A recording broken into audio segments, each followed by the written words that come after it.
ಭಾರತ ಸಂವಿಧಾನದ ಯಾವ ತಿದ್ದುಪಡಿಯ ಮೂಲಕ ಭಾಷಾವಾರು ರಾಜ್ಯಗಳ ಸ್ಥಾಪನೆಗೆ ಅವಕಾಶವನ್ನು ಮಾಡಿಕೊಡಲಾಯಿತು? ಭಾರತ ಸಂವಿಧಾನದ ಯಾವ ತಿದ್ದುಪಡಿಯ ಮೂಲಕ ಭಾಷಾವಾರು ರಾಜ್ಯಗಳ ಸ್ಥಾಪನೆಗೆ ಅವಕಾಶವನ್ನ ಮಾಡಿಕೊಡಲಾಯಿತು? ಸಂವಿಧಾನದ 7ನೇ ತಿದ್ದುಪಡಿ ನೋಡಿ. ಭಾರತ ಸಂವಿಧಾನದ 7ನೇ ತಿದ್ದುಪಡಿ ಜಾರಿಗೆ ಬಂದ ವರ್ಷ ಯಾವಾಗಂದ್ರ 1956. 1956 ಭಾರತ ಸಂವಿಧಾನದ 7ನೇ ತಿದ್ದುಪಡಿಯ ಮೂಲಕ ಭಾರತ ದೇಶದಲ್ಲಿ ರಾಜ್ಯಗಳ ಪುನರ್ವಿಂಗಡಣೆ ಅಂತ ಕರೀತೀವಿ. ಭಾಷೆಗಳ ಆಧಾರದ ಮೇಲೆ ರಾಜ್ಯಗಳ ಪುನರ್ವಿಂಗಡಣೆ.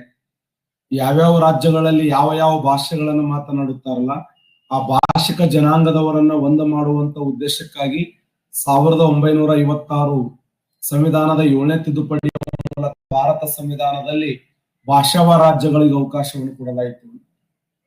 ನಾನು ನಿನ್ನೆ ಮಾತಾಡ್ತಾ ಇದ್ದೆ ಮೊನ್ನೆ. ಭಾರತ ದೇಶ ಸ್ವತಂತ್ರ ಬಂದ ನಂತರ ನಮ್ಮ ದೇಶದಲ್ಲಿ 562 ಸಂಸ್ಥಾನಗಳಿದ್ದವು. 562 ಸಂಸ್ಥಾನಗಳಲ್ಲಿ ಎಲ್ಲ ಸಂಸ್ಥಾನಗಳು ಭಾರತ ಒಕ್ಕೂಟವನ್ನು ಸೇರ್ಪಡೆಗೊಂಡ್ರೆ ಕೇವಲ 3 ಸಂಸ್ಥಾನಗಳು, ಜಮ್ಮು ಕಾಶ್ಮೀರ ಸಂಸ್ಥಾನ, ಜುನಾಗಢ ಸಂಸ್ಥಾನ, ಜುನಾಗಢ ಸಂಸ್ಥಾನ, ಇನ್ನೊಂದು ಹೈದರಾಬಾದ್ ಸಂಸ್ಥಾನ. ಈ 3 ಸಂಸ್ಥಾನಗಳ ವಿಶೇಷ ಏನು ಅಂತಂದ್ರೆ ಭಾರತದ ಒಕ್ಕೂಟವನ್ನು ಸೇರಲು ನಿರಾಕರಿಸ್ತವೆ. ಭಾರತದ ಒಕ್ಕೂಟವನ್ನು ಸೇರಲು ಜಮ್ಮು ಕಾಶ್ಮೀರ ಸಂಸ್ಥಾನ ಆಗಿರಬಹುದು, ಜುನಾಗಢ ಸಂಸ್ಥಾನ ಆಗಿರಬಹುದು, ಹೈದರಾಬಾದ್ ಸಂಸ್ಥಾನಗಳು ಇವು ನಿರಾಕರಿಸ್ತವೆ. ಜಮ್ಮು ಕಾಶ್ಮೀರ ಸಂಸ್ಥಾನ ಭಾರತದ ಒಕ್ಕೂಟವನ್ನು ಸೇರ್ಪಡೆಗೊಂಡಾಗ ಆ ಜಮ್ಮು ಕಾಶ್ಮೀರದ ರಾಜ ಯಾರಾಗಿದ್ದ ಅಂದ್ರ ಹರಿಸಿಂಗ್ ಅನ್ನುವಂತ ವ್ಯಕ್ತಿ, ಹರಿಸಿಂಗ್ ಅನ್ನುವಂತ ರಾಜ. ವಿಲೀನ ಒಪ್ಪಂದದ ಮೂಲಕ ಭಾರತದ ಒಕ್ಕೂಟವನ್ನು ಸೇರ್ಪಡೆಗೊಂಡವನು ಜಮ್ಮು ಕಾಶ್ಮೀರ್.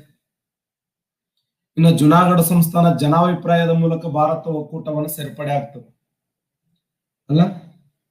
ಜುನಾಗಢ ಸಂಸ್ಥಾನ ಜನಾಭಿಪ್ರಾಯಗಳನ್ನು ಇಲ್ಲಿಯ ರಾಜ ಏನ್ ಮಾಡಿರ್ತಾನಂದ್ರೆ ತಾನು ಪಾಕಿಸ್ತಾನಕ್ಕೆ ಹೋಗ್ಬೇಕಂತ ವಿಚಾರ ಮಾಡಿರ್ತಾನೆ. ಬಟ್ ಅಲ್ಲಿ ಜನರ ಅಂತಾರೆ ಏನು ಅಂದ್ರೆ ನೀವ್ ಹೋಗಂತಾರ, ನೀವ್ ಹೋಗ್ ಬರಂಗಿಲ್ಲ, ನೀವ್ ಹೋಗಂತಾರ. ಇಲ್ರಿ ನೀವ್ ಹೋಗ ಅಂದೆ, ನಾ ಬರಂಗಿಲ್ಲ ಹೋಗಂತೇಳಿ ಅಲ್ಲಿ ಜನರು ಜನಾಭಿಪ್ರಾಯದ ಮೂಲಕ ಅವರೆಲ್ಲ ಆಕ್ಚುಲಿ ಅವ್ರನ್ನ ಪಾಕಿಸ್ತಾನ ಕರ್ಕೊಂಡು ಹೋಗ್ಬೇಕಂತ ವಿಚಾರ ಇರ್ತಾನೆ. ಆ ಜನರ ನೀವ್ ಹೋಗಪ್ಪ, ನಾವ್ ನಮ್ನ ಯಾಕೆ ಇದು ಮಾಡಾಕತ್ತೀವಿ, ನಾವ್ ಅಲ್ಲೇ ಬರಂಗಿಲ್ಲ, ಸ್ವಚ್ಛ ಬರಂಗಿಲ್ಲ ಅಂದ್ರೆ ಬರಂಗಿಲ್ಲ. ಎಲ್ಲಿ? ಜುನಾಗಢ ಸಂಸ್ಥಾನ. ಇನ್ನು ಹೈದರಾಬಾದ್ ಸಂಸ್ಥಾನ ಇದು ಹುಚ್ಚುಗಟ್ಟಿದು, ದೇಶ ಕಂಡಂತ ಅತ್ಯಂತ ಹುಚ್ಚುಗಟ್ಟಿಗಳ ಲಿಸ್ಟ್ ನಲ್ಲಿ ಹೈದರಾಬಾದ್ ಸಂಸ್ಥಾನ ಕೂಡ ಒಂದು. ಅವಾಗ ಹೈದರಾಬಾದ್ ಸಂಸ್ಥಾನ ಏನಪ್ಪಾ ಅಂದ್ರೆ 1948 ಸೆಪ್ಟೆಂಬರ್ 13ರಿಂದ ಸೆಪ್ಟೆಂಬರ್ 17ರವರೆಗೆ ಸರಿಸುಮಾರು ಎಷ್ಟು ದಿನಗಳ ಕಾಲ ಅಂದ್ರೆ 5 ದಿನಗಳ ಕಾಲ ಆಪರೇಷನ್ ಪೋಲೋ ಅನ್ನುವಂತ ಕಾರ್ಯಾಚರಣೆಯ ಮೂಲಕ, ಈ ಆಪರೇಷನ್ ಪೋಲೋ ಕಾರ್ಯಾಚರಣೆಯ ಮೂಲಕ ಸರಿಸುಮಾರು ಎಷ್ಟು ದಿನಗಳ ಕಾಲ ಅಂದ್ರೆ 5 ದಿನಗಳ ಕಾಲ ಈ ಒಂದು ಕಾರ್ಯಾಚರಣೆಯ ನಂತರ 1948 ಸೆಪ್ಟೆಂಬರ್ 17ರಂದು ನೆನಪಿಡಿ, 1948 ಸೆಪ್ಟೆಂಬರ್ 17ರಂದು ಹೈದರಾಬಾದ್ ಸಂಸ್ಥಾನ ಭಾರತದ ಒಕ್ಕೂಟವನ್ನ ಸೇರ್ಪಡೆ ಆಯಿತು. ನಾಳೆ ಕ್ವಶನ್ ಕೇಳ್ತಾನೆ, ಹೈದರಾಬಾದ್ ಸಂಸ್ಥಾನ ಭಾರತದ ಒಕ್ಕೂಟವನ್ನು ಸೇರ್ಪಡೆಗೊಂಡಿರ್ತಕ್ಕಂತ ದಿನಾಂಕ ಯಾವಾಗ ಅಂದ್ರೆ ಸೆಪ್ಟೆಂಬರ್ 17, 1948. 1948 ಸೆಪ್ಟೆಂಬರ್ 17ರಂದು ಹೈದರಾಬಾದ್ ಸಂಸ್ಥಾನ ಭಾರತದ ಒಕ್ಕೂಟವನ್ನ ಸೇರ್ಪಡೆಗೊಂಡಿತ್ತು. ಹಾಗಾದ್ರೆ ಭಾರತ ದೇಶದಲ್ಲಿ ಇವತ್ತು ಸಂವಿಧಾನದ 4ನೇ ವಿಧಿ ಅಂತ ಕರಿತೀವಿ. ಭಾರತ ಸಂವಿಧಾನದ 4ನೇ ವಿಧಿಯ ಪ್ರಕಾರ ಈಗಾಗಲೇ 1ನೇ ವಿಧಿಯ ಬಗ್ಗೆ ಡಿಸ್ಕಸ್ ಮಾಡಿದ್ದೇವೆ, 2ನೇ ವಿಧಿಯ ಬಗ್ಗೆ ಡಿಸ್ಕಸ್ ಮಾಡಿದ್ದೇವೆ, 3ನೇ ವಿಧಿಯ ಬಗ್ಗೆ ಡಿಸ್ಕಸ್ ಮಾಡಿದ್ದೇವೆ. ಸಂವಿಧಾನದ 1ನೇ ವಿಧಿ ಏನ್ ಹೇಳ್ತದ ಅಂತಂದ್ರೆ ಇಂಡಿಯಾ ಎಂದರೆ ಭಾರತ, ಇಂಡಿಯಾ ಎಂದರೆ ಭಾರತ. ಭಾರತ ದೇಶ ಏನು? ರಾಜ್ಯಗಳ ಒಕ್ಕೂಟ. ಭಾರತ ದೇಶ ರಾಜ್ಯಗಳಿಂದ ಕೂಡಿರ್ತಕ್ಕಂಥ ಮತ್ತು ಕೇಂದ್ರಾಡಳಿತ ಪ್ರದೇಶಗಳನ್ನು ಒಳಗೊಂಡಂತ ಭಾರತ ದೇಶವು ಇಂಡಿಯಾ ಎಂದರೆ ಭಾರತ ಅನ್ನುವಂತ ಪದವನ್ನ ಭಾರತ ಸಂವಿಧಾನದ 1ನೇ ವಿಧಿ ಹೇಳುತ್ತದೆ. ಇನ್ನು ಸಂವಿಧಾನದ 2ನೇ ವಿಧಿ ಏನ್ ಹೇಳ್ತದೆ?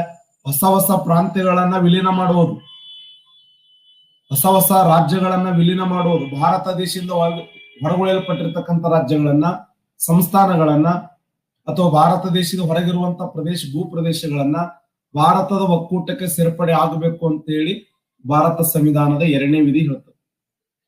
ಇನ್ನು ನಮ್ಮ ಭಾರತ ಸಂವಿಧಾನದ 3ನೇ ವಿಧಿ ಏನ್ ಹೇಳ್ತದೆ ಅಂದ್ರೆ ರಾಜ್ಯಗಳ ರಚನೆ ಬಗ್ಗೆ ಹೇಳ್ತದೆ,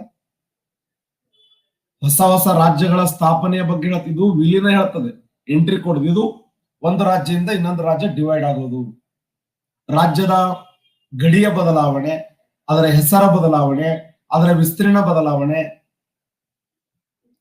ಅಲ್ಲ. ಒಂದು ಹೊಸ ರಾಜ್ಯ ಸೃಷ್ಟಿಯಾಗಬೇಕಾದ್ರೆ ಭಾರತ ಸಂವಿಧಾನದ 3ನೇ ವಿಧಿಯ ಭಾಗ ಹೊಸ ಹೊಸ ರಾಜ್ಯಗಳ ಸೃಷ್ಟಿಯಾಗಿರಬಹುದು. ರಾಜ್ಯದ ಗಡಿ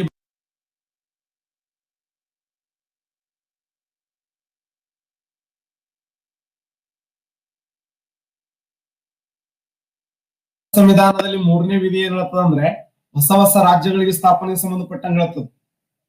ಹೊಸ ರಾಜ್ಯಗಳ ಸ್ಥಾಪನೆ ಅಲ್ಲ, ಅವುಗಳ ಗಡಿ ಬದಲಾವಣೆ, ಅವುಗಳ ವಿಸ್ತೀರ್ಣ ಬದಲಾವಣೆ ಸಂವಿಧಾನದ 3ನೇ ವಿಧಿ. ಹಾಗಾದ್ರೆ ಭಾರತ ದೇಶದಲ್ಲಿ ಭಾಷಾವಾರ ರಾಜ್ಯ ಅಂತ ಹೇಳಿ ರಚನೆ ಆಗಿರತಕ್ಕಂಥದ್ದು ಯಾವ ವರದಿಯ ಆಧಾರದ ಮೇಲೆ? ಧಾರ್ ಸಮಿತಿಯ ವರದಿಯ ಮೇಲೆ, ಜೆಯುಪಿ ವರದಿಯ ಮೇಲೆ, ಫಜಲ್ ಅಲಿ ವರದಿಯ ಮೇಲೆ, ಮೇಲಿನ ಯಾವುದು? ಮೇಲಿನ ಯಾವುದೂ ಅಲ್ಲ. ಯಾವ ವರದಿಯ ಮೇಲೆ?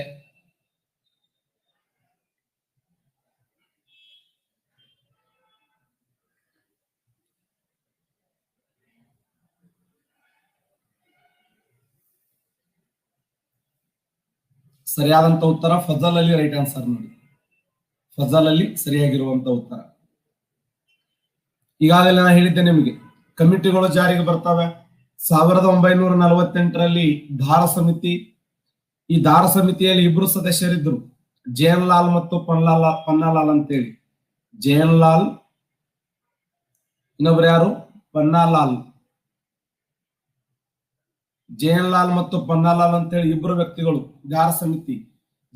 ಜೆವಿಪಿ ಕಮಿಟಿಯಲ್ಲಿ ಜವಾಹರ್ಲಾಲ್ ನೆಹರು, ಸರ್ದಾರ್ ವಲ್ಲಭಾಯಿ ಪಟೇಲ್, ಪಟ್ಟಾಭಿ ಸೀತಾರಾಮಯ್ಯ 3 ಜನ ಮೆಂಬರ್ ಇದ್ರು. ಇನ್ನು ಫಜಲ್ ಅಲಿ ಆಯೋಗದ ವಿಶೇಷ ಏನು ಅಂದ್ರೆ ಇದು 1953ರಲ್ಲಿ ಜಾರಿಗೆ ಬಂದಂತ ಆಯೋಗ. ಯಾಕಂದ್ರೆ ದಕ್ಷಿಣ ಭಾರತದಲ್ಲಿ ಮೊಟ್ಟ ಮೊದಲ ಬಾರಿಗೆ ರಾಜ್ಯದ ರಚನೆಗಾಗಿ, ದಕ್ಷಿಣ ಭಾರತದ ರಾಜ್ಯದ ರಚನೆಗಾಗಿ, ಭಾಷಾವಾರ ರಾಜ್ಯ ರಚನೆಗಾಗಿ ಆಂಧ್ರ ಪ್ರದೇಶದಲ್ಲಿ ಪಟ್ಟಿ ಶ್ರೀರಾಮುಲು ಅನ್ನುವಂತ ವ್ಯಕ್ತಿ 58 ದಿನಗಳ ಕಾಲ ಉಪವಾಸವನ್ನು ಮಾಡ್ತಾನಲ್ಲ. 58 ದಿನಗಳ ಉಪವಾಸವನ್ನು ಮಾಡಿ, ಕೇವಲ ಉಪವಾಸನ ಮಾಡಲಿಲ್ಲ, ಮರಣ ಅಪ್ಪಿದ, ಸತ್ತು ಹೋದ. ಆ 58 ದಿನಗಳ ಉಪವಾಸದ ನಂತರ ಮರಣ ಅಪ್ಪಿರತಕ್ಕಂಥ ಪಟ್ಟಿ ಶ್ರೀರಾಮುಲು ಅದರ ಪ್ರಯುಕ್ತವಾಗಿ ಜವಾಹರ್ಲಾಲ್ ನೆಹರು ಹೇಳ್ತಾರೆ, ಒಂದು ವೇಳೆ ನಾನು ಏನಾದರೂ ದಕ್ಷಿಣ ಭಾರತದಲ್ಲಿ ಪ್ರತ್ಯೇಕವಾದ ರಾಜ್ಯವನ್ನು ಮಾಡದೇ ಇದ್ರೆ ದಕ್ಷಿಣ ಭಾರತ ಹೊತ್ತು ಉರಿಯುತ್ತದೆ. ಆ ಉದ್ದೇಶಕ್ಕಾಗಿ ನಾನು ದಕ್ಷಿಣ ಭಾರತ ರಾಜ್ಯಕ್ಕೆ ಅವಕಾಶವನ್ನು ಕೊಡ್ಲೇಬೇಕು ಅಂತೇಳಿ ಭಾರತ ದೇಶದಲ್ಲಿ ಮೊಟ್ಟ ಮೊದಲ ಬಾರಿಗೆ ರಾಜ್ಯ ಅಂತ ರಚನೆಯಾಗಿದ್ದು ಯಾವುದಂದ್ರೆ ಆಂಧ್ರ ಪ್ರದೇಶ. ಆಂಧ್ರ ಪ್ರದೇಶ ಯಾವ ದಿನ ಅಂತಂದ್ರೆ ಅಕ್ಟೋಬರ್ 1ನೇ ತಾರೀಕು 1953 ಅಕ್ಟೋಬರ್ 1ರಂದು ಭಾರತ ದೇಶದಲ್ಲಿ ಭಾಷಾವಾರ ರಾಜ್ಯ ಉದಯವಾಗಿದ್ದು ಅದು ಆಂಧ್ರ ಪ್ರದೇಶ 1953 ಅಕ್ಟೋಬರ್ 1ರಂದು. ಅದು ಯಾರ ಹೋರಾಟದ ಪರಿಣಾಮವಾಗಿ ಅಂದ್ರೆ ಪಟ್ಟಿ ಶ್ರೀರಾಮುಲು ಅವರ ಹೋರಾಟದ ಪರಿಣಾಮವಾಗಿ. ಆಂಧ್ರ ಪ್ರದೇಶ ಅಕ್ಟೋಬರ್ 1ರಂದು 1956. ಅವಾಗ ಅವ್ರು ಏನ್ ನೇಮಕ ಮಾಡ್ತಾರಂದ್ರೆ ಫಜಲ್ ಅಲಿ, ಉದ್ದೇಶಪೂರ್ವಕವಾಗಿ ಫಜಲ್ ಅಲಿ ಆಯೋಗವನ್ನು ನೇಮಕ ಮಾಡ್ತಾರೆ. ಯಾವ ವರ್ಷ? 1953 ಡಿಸೆಂಬರ್ ತಿಂಗಳಲ್ಲಿ. 1953 ಡಿಸೆಂಬರ್ 1ರಂದು ಯಾವ ಆಯೋಗ ನೇಮಕ ಮಾಡಿದಾರಂದ್ರೆ ಫಜಲ್ ಅಲಿ ಆಯೋಗವನ್ನ. ಫಜಲ್ ಅಲಿ ಆಯೋಗವನ್ನ. ಈ ಫಜಲ್ ಅಲಿ ಆಯೋಗವನ್ನು ನೇಮಕ ಮಾಡಲಾಗ್ತದೆ, ನೆನ್ಪಿಡಿ. ಫಜಲ್ ಅಲಿ ಆಯೋಗದ ವಿಶೇಷ ಏನು ಅಂತಂದ್ರೆ ಇದರ ಅಧ್ಯಕ್ಷರು ಫಜಲ್ ಅಲಿ, ಇದರ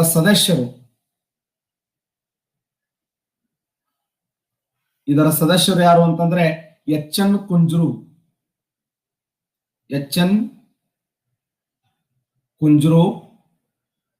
ಕೆ.ಎಂ.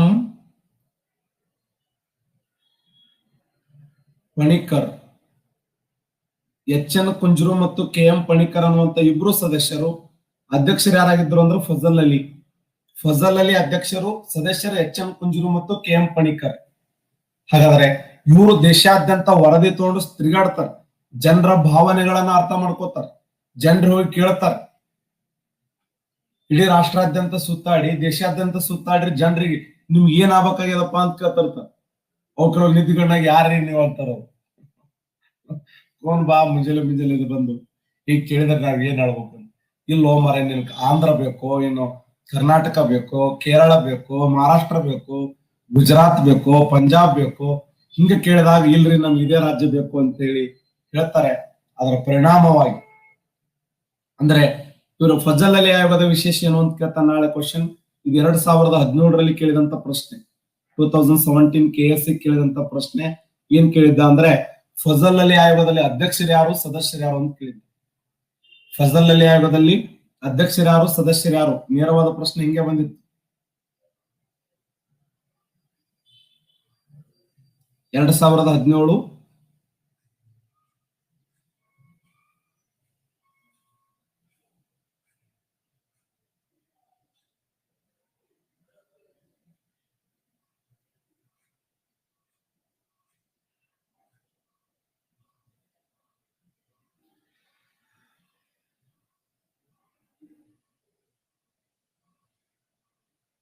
2017 KS ಕ್ವಶನ್ ಪೇಪರ್ ಇದು.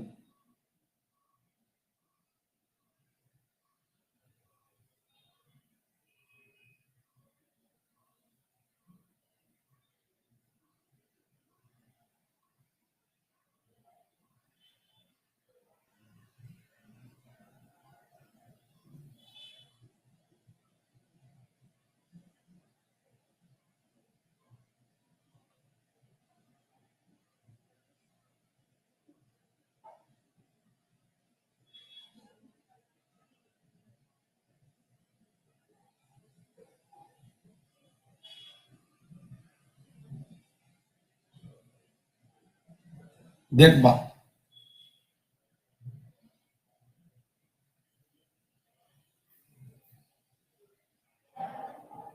1953ರಲ್ಲಿ ರಾಜ್ಯಗಳ ಪುನರ್ರಚನೆಗೆ ಆಯೋಗವು ಇವರ ಅಧ್ಯಕ್ಷತೆ ಮತ್ತು ಸದಸ್ಯತ್ವದಲ್ಲಿ ರಚನೆಯಾಯಿತು ಅಂತ ಕ್ವಶನ್ ಆಗಿತ್ತು.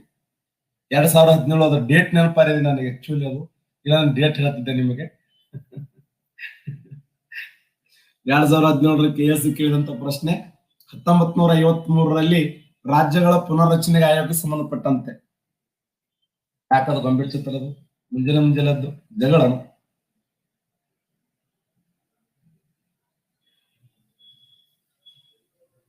ಡೇಟ್ ಹೇಳ್ತೀನಿ ಪ್ರೂಫ್ ಆಗಲ್ಲ ಇಲ್ಲಿ.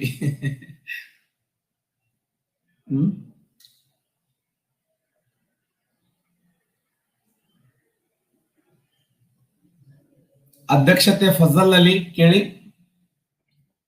ಅಧ್ಯಕ್ಷತೆ ಫಜಲ್ ಅಲಿ, ಸದಸ್ಯರು HN ಕುಂಜೂರು ಮತ್ತು KM ಪಣಿಕರ್, ಅಧ್ಯಕ್ಷರು ಜವಾಹರ್ಲಾಲ್ ನೆಹರು, ಸದಸ್ಯರು ಸರ್ದಾರ್ ವಲ್ಲಭಾಯ್ ಪಟೇಲ್ ಮತ್ತು ಪಟ್ಟಾಭಿ ಸೀತಾರಾಮಯ್ಯ, ಅಧ್ಯಕ್ಷರು SK ಧರ್, ಸದಸ್ಯರು ಜಯನ್ ಲಾಲ್ ಮತ್ತು ಪನ್ನಲಾಲ್, ಅಧ್ಯಕ್ಷರು ಡಾಕ್ಟರ್ ಬಾಬಾ ಸಾಹೇಬ್ ಅಂಬೇಡ್ಕರ್ ಅವರು, ಸದಸ್ಯರು KM ಮುನ್ಷಿ ಮತ್ತು BN ರಾವ್. 1953ರಲ್ಲಿ ರಾಜ್ಯಗಳ ಪುನರ್ರಚನೆಯ ಆಯೋಗವು ಇವರ ಅಧ್ಯಕ್ಷತೆಯಲ್ಲಿ ರಚನೆಯಾಯಿತು. ಯಾರ ಅಧ್ಯಕ್ಷತೆಯಲ್ಲಿ?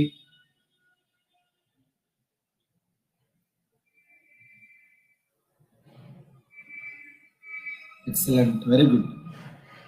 ಸರಿಯಾದಂತ ಉತ್ತರ ಎ, ರೈಟ್ ಆನ್ಸರ್ ನೋಡಿ. ಅಧ್ಯಕ್ಷರು ಯಾರಂದ್ರೆ ಫಜಲ್ ಅಲಿ, ಸದಸ್ಯರು ಯಾರು ಅಂತಂದ್ರೆ HM ಕುಂಜೂರು ಮತ್ತು KM ಪಣಿಕರ್. ಫಜಲ್ ಅಲಿ, ಸದಸ್ಯರು HM ಕುಂಜೂರು ಮತ್ತು KM ಪಣಿಕರ್.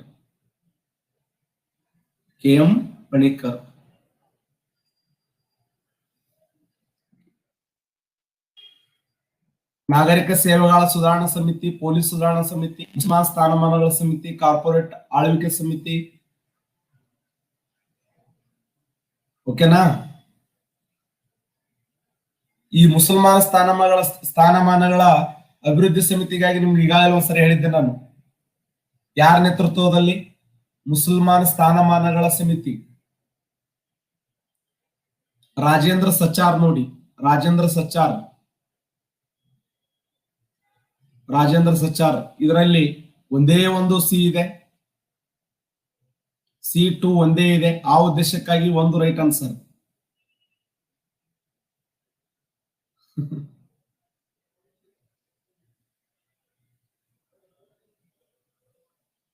ನಾಗರಿಕ ಸೇವೆಗಳ ಸುಧಾರಣೆಗಾಗಿ ಪಿಸಿ ಕೋಟಾ ಸಮಿತಿ,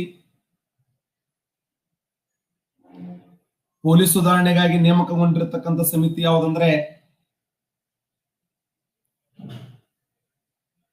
ಸೊರಬ್ಜಿ ಸಮಿತಿ, ಕಾರ್ಪೊರೇಟ್ ಆಳ್ವಿಕೆಗಳ ಸಮಿತಿಗಾಗಿ ನರೇಶ್ ಚಂದ್ರ ಸಮಿತಿ. ಕ್ವಶನ್ ಗೆ ಕೇಳ್ತಾ ನೆನ್ಪಿಡಿ, ಬರ್ಕೋಬೇಕು. ಅಂದ್ರೆ ಆಯಾಯ ಸಮುದಾಯಗಳು ಇವತ್ತು ಪೊಲೀಸ್ ಸುಧಾರಣೆಗಾಗಿ ನೇಮಕಗೊಂಡಿರ್ತಕ್ಕಂಥ ಸಮಿತಿ ಯಾವಂದ್ರ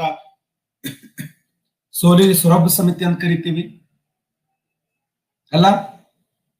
ಇವು ಸಮಿತಿಗಳು ಅಂದ್ರೆ ಆ ಒಂದು ವಿಭಾಗವನ್ನ ಅಭಿವೃದ್ಧಿಪಡಿಸುವಂತ ಉದ್ದೇಶಕ್ಕಾಗಿ, ಆಯಾ ಇಲಾಖೆಗಳನ್ನ ಡೆವಲಪ್ಮೆಂಟ್ ಮಾಡುವಂತ ಉದ್ದೇಶಕ್ಕಾಗಿ, ಇತ್ತೀಚೆಗೆ ಮುಸಲ್ಮಾನರ ಸ್ಥಾನಮಾನಗಳನ್ನ ಅಭಿವೃದ್ಧಿ ಮಾಡುವಂತ ಉದ್ದೇಶಕ್ಕಾಗಿ ನೇಮಕಗೊಂಡಿರ್ತಕ್ಕಂಥ ಸಮಿತಿ ಯಾವಂದ್ರ ರಾಜೇಂದ್ರ ಸಚಾರ್ ಸಮಿತಿ. ಮುಸಲ್ಮಾನ ಸ್ಥಾನಗಳ ಸಮಿತಿ ರಾಜೇಂದ್ರ ಸಚಾರ್ ಸಮಿತಿ. ನಾಗರಿಕ ಸೇವಾ ಸುಧಾರಣೆಗಾಗಿ ಪಿಸಿ ಹೋಟಾ ಸಮಿತಿ ಅಲ್ಲ. ಕಾರ್ಪೊರೇಟ್ ಆಳ್ವಿಕೆಗಳಿಗಾಗಿ ನರೇಶ್ ಚಂದ್ರ ಸಮಿತಿ. ಸಮಿತಿಗಳ ಮೇಲೆ 2 ಕ್ವಶನ್ ಕೇಳಿದ್ದಾನೆ ನೋಡಿ. ಇಲ್ಲಿ ಕರ್ನಾಟಕ ರಾಜ್ಯದಲ್ಲಿ ಪಂಚಾಯತ್ ರಾಜ್ಯ ಕಾಯ್ದೆ 1993ರಲ್ಲಿ ಅಸ್ತಿತ್ವಕ್ಕೆ ಬಂತು. ಯಾವ ದಿನಾಂಕ? ಕರ್ನಾಟಕ ರಾಜ್ಯದಲ್ಲಿ ಯಾವ ದಿನಾಂಕವನ್ನ ಪಂಚಾಯತಿ ರಾಜ್ಯಗಳ ದಿನಾಂಕ ಎಂದು ಕರೆಯುತ್ತಾರೆ? ಮೇ 30ನೇ ಮೇ 1993, 30ನೇ ಏಪ್ರಿಲ್ 1993, 10ನೇ ಮೇ 1993, 10ನೇ ಏಪ್ರಿಲ್ 1993.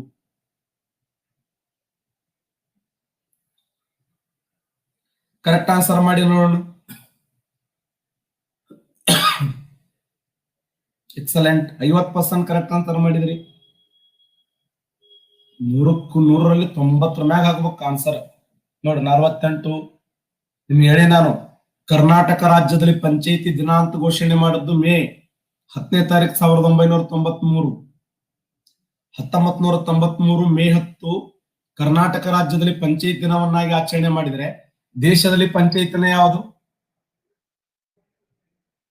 ಯಾವ ದಿನವನ್ನ ದೇಶದಲ್ಲಿ? ಎಕ್ಸಲೆಂಟ್ ಮಂಜುನಾಥ್ ಅವರೇ, ಏಪ್ರಿಲ್ 24 ದೇಶಾದ್ಯಂತ ಪಂಚಾಯತ್ ದಿನವನ್ನಾಗಿ ಆಚರಣೆ ಮಾಡ್ತಾರೆ. ಭಾರತದ ಪಂಚಾಯತ್ ದಿನ ಅಂದ್ರೆ ಏಪ್ರಿಲ್ 24, ಕರ್ನಾಟಕದ ಪಂಚಾಯತ್ ದಿನ ಅಂದ್ರೆ ಮೇ 10. ಬರ್ಕೋರಿಪ್ಪ, ಪರ್ಫೆಕ್ಟ್ ಅಂತ ಹೇಳಿನೋ ಇಲ್ಲ ನಿಮ್ಗೆ? ಹೇಳಿನೋ ಇಲ್ಲೋ? ಮತ್ತೆ ಬಾರಿಕಲ್ಲಿ ಹಿಂಗೆ ಹೇಳ್ಕೊತ ಹೋದ್ರೆ ಅದಕ್ಕೆ ಬರ್ತದು.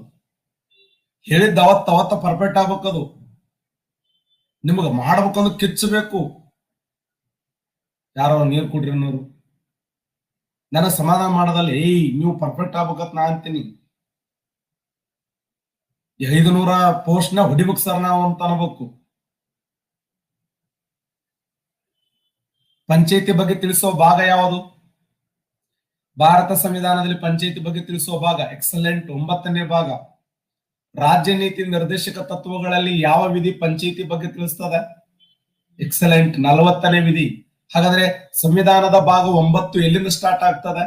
ಸಂವಿಧಾನದ 9 ಭಾಗ ಯಾವ ವಿಧಿಯಿಂದ ಸ್ಟಾರ್ಟ್ ಆಗ್ತದೆ? 243. ಈಗಾಗಲೇ ನಾ ಹೇಳಿ ನಿಮಗೆ, ಸಂವಿಧಾನದಲ್ಲಿ 143, 243, 343 ವಿಧಿಗಳು ಇವು. 343 ಭಾಷೆಯ ಬಗ್ಗೆ ತಿಳಿಸ್ತದೆ. 243 ಪಂಚಾಯತಿ ಬಗ್ಗೆ ತಿಳಿಸ್ತದ.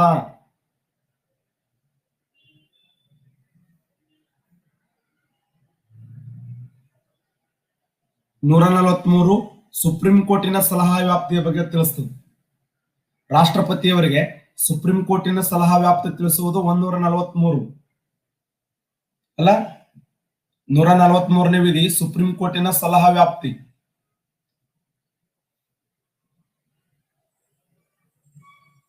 ನೂರ 143 ಇವತ್ತು ಯಾವ ದಿನ? ಇವತ್ತ ಫೆಬ್ರವರಿ 14. ಯಾವ ದಿನ ಇವತ್ತ?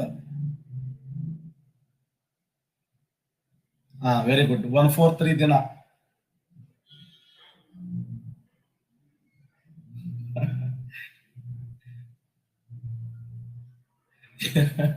ನೀವು ಬಹಳ ಶಾಣೆ ಆಗಿರ ನೀವು. ಈಗ ಮಾಸ್ತರ್ಗ ಆನ್ಸರ್ ಕರೆ ಹೇಳಿಲ್ಲ, ಈಗ ಏನ್ ಹೇಳಿದ್ವಿ ಅಂದ್ರೆ ಮುಂಜಾನೆ ಬೈತಾರ ಗ್ಯಾರಂಟಿ ಅಂತ ಹೇಳಿ. ಬಿಟ್ಟು ಶಾಣೆ ಅದಾವಲ್ಲ ಇವು ಬಿಸಿ ಊಟದ ಬಳಗ. ಸಾಮಾನ್ಯ ಬಳಗ ಅಲ್ಲ ಇದು.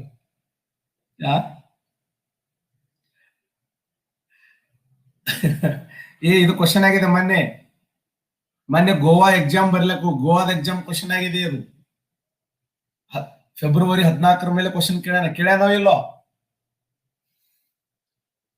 ಇತ್ತೀಚೆಗೆ ಒಂದ್ 8-10 ದಿನದಿಂದ ಎಕ್ಸಾಮ್ ಮಾಡದತ್ತ ಎಕ್ಸಾಮ್ ಕ್ವಶನ್ ಆಗಿದೆ ಇದು ಸುಳ್ಳು ನಿನ್ಗೆ ಹೆಡಿಕನ್ ಚಂಡ ಬರ ಬೀಳ್ತಾವ ನಿನ್ಗೆ ಪ್ರೂಫ್ ಆಗಿ ತೋರಿಸ್ತೀನಿ ಕ್ವಶನ್ ಅದನ್ನಿತ್ತಲ್ಲ ಭಾರತ ಸಂವಿಧಾನದಲ್ಲಿ 243 ಇದೆಯಲ್ಲ 243ರಿಂದ ಓದವರೆಗೆ ಪಿ ಇಂದ ಜಡ್ ಜಿ ಯವರೆಗೆ ಜಡ್ ಎಚ್ ದಿಂದ ಜಡ್ ಟಿ ದವರೆಗೆ 243 ಇದು ಪಂಚಾಯತಿ ಬಗ್ಗೆ ಹೇಳಿದರೆ ಇದು ಮುನ್ಸಿಪಾಲಿಟಿ ಬಗ್ಗೆ ಹೇಳುತ್ತೆ ಇದು ಸಹಕಾರ ಸಂಘ ಬಗ್ಗೆ ಹೇಳುತ್ತದೆ ಈಗಾಗಲೇ ಹೇಳಿ ನಮಗೆ ಇದು ಪಂಚಾಯತಿ ವ್ಯವಸ್ಥೆ ಬಗ್ಗೆ ಹೇಳಿದ್ರೆ ಇದು ಮುನ್ಸಿಪಾಲಿಟಿಗಳು ಇದು ಸಹಕಾರಿ ಸಂಘಗಳು ಆದ್ರೆ ಪಂಚಾಯತಿ ಬಗ್ಗೆ ತಿಳಿಸುವಂತ ಎಷ್ಟು ಕಾರ್ಯಗಳು ಪಂಚಾಯತಿ ಬಗ್ಗೆ ತಿಳಿಸ್ತವೆ ಎಷ್ಟು ಕಾರ್ಯಗಳು ಎಕ್ಸಲೆಂಟ್ 29 ಕಾರ್ಯ ನೋಡಿ ಮುನ್ಸಿಪಾಲಿಟಿಗಳ ಬಗ್ಗೆ ತಿಳಿಸುವ ಕಾರ್ಯಗಳ ಸಂಖ್ಯೆ ಎಷ್ಟು 18 ಕಾರ್ಯಗಳು ಸಂವಿಧಾನದ ಯಾವ ತಿದ್ದುಪಡಿ ಪಂಚಾಯತಿ ಬಗ್ಗೆ ತಿಳಿಸುವ ತಿದ್ದುಪಡಿ ಯಾವುದು 73ನೇ ತಿದ್ದುಪಡಿ ಮುನ್ಸಿಪಾಲಿಟಿಗಳ ಬಗ್ಗೆ ತಿಳಿಸುವ ತಿದ್ದುಪಡಿ ಯಾವುದು 74ನೇ ತಿದ್ದುಪಡಿ ನೆನ್ಪಿಡಿ ಎರಡು ಶಾಣೆ ಬರೋಕಂದ್ರ ಪರ್ಫೆಕ್ಟ್ ಆಗಿ 70,000 ಸರ್ ಹೇಳಿನ ನೋಡಿ ಕ್ವಶನ್ ಹೆಂಗ್ ಕೇಳ ನೋಡಲ್ಲಿ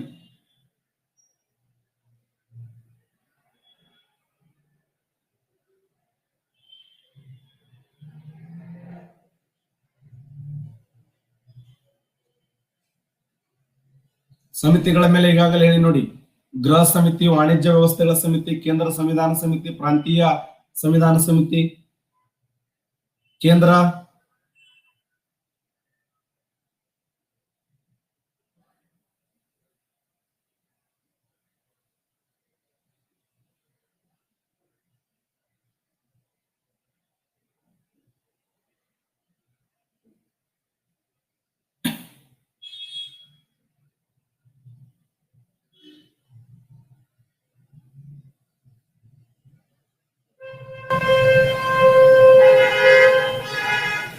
ಪಟ್ಟಾಭಿ ಸೀತಾರಾಮಯ್ಯ ನೋಡಿ ವಾಣಿಜ್ಯ ವ್ಯವಸ್ಥೆಗಳ ಸಮಿತಿಯ ಮುಖ್ಯಸ್ಥರು ಯಾರಾಗಿದ್ರು KM ಮುನ್ಸಿ ಕೇಂದ್ರ ಸಂವಿಧಾನ ಸಮಿತಿ ಜವಾಹರ್ಲಾಲ್ ನೆಹರು ಪ್ರಾಂತೀಯ ಸಂವಿಧಾನ ಸಮಿತಿ ಸರ್ದಾರ್ ವಲ್ಲಭಾಯಿ ಪಟೇಲ್ ನಮ್ಮ ಪ್ರಧಾನಿ ಅಕ್ಕ ನಿಮ್ ಪ್ರಧಾನಿ ಅವ್ರು ದೇಶ ಪ್ರಧಾನಿ ಇಲ್ಲ ನನ್ನ ಯಾಕೆ ವಜ್ ಮಾಡ್ತಾರೆ ಸುಮ್ ನಿಮ್ ಪ್ರಧಾನಿ ಅಂತ